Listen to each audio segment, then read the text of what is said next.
In 1974, the fertile grounds of Xi'an, China, yielded a spectacular secret.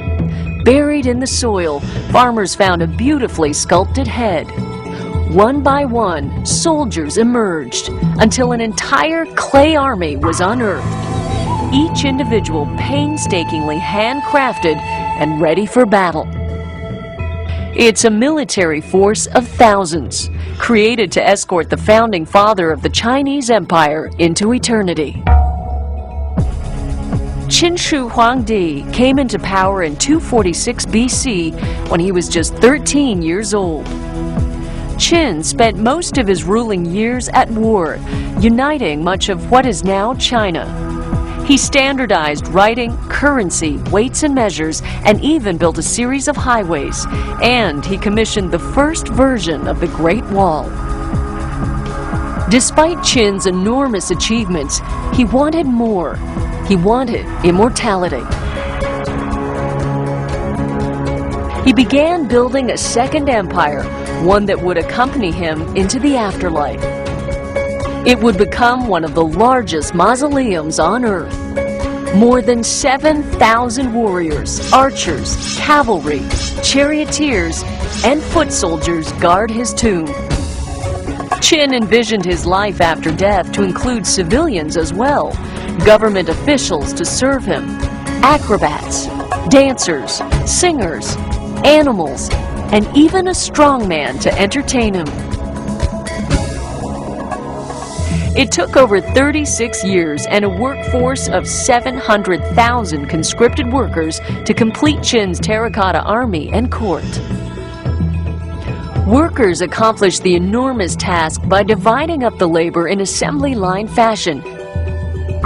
And yet, no two statues are the same. Each depicts an individual with its own hairstyle, facial expression, and painted details. The warrior's craftsmanship and style astonishes scholars. Why would an emperor want each of his troops to be unique? Perhaps for Qin, beauty and individualism were as important as compliance and uniformity. We can only speculate based on the contents of the mausoleum, for Qin left no records of this grand creation. Records from the next dynasty indicate that Qin was not a popular ruler.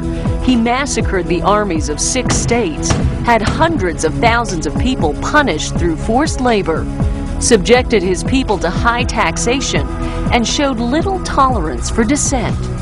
Qin outlived numerous assassination attempts and was quite paranoid about revolution. He may have thought these threats would follow him into the afterlife. The army faces east, toward states Qin conquered during his lifetime, as if he anticipated vengeful troops coming over the horizon. In fact, his own warriors may have armed the revolt that did come after his death. Peasants snatched the metal swords from the clay soldiers' grasp and overthrew Qin's successors. But despite looting, fires, and the passage of time, Qin's army survived into the modern world. A group of Qin's clay figures is now on tour. It will be on display at the National Geographic Museum in Washington, D.C. in November 2009.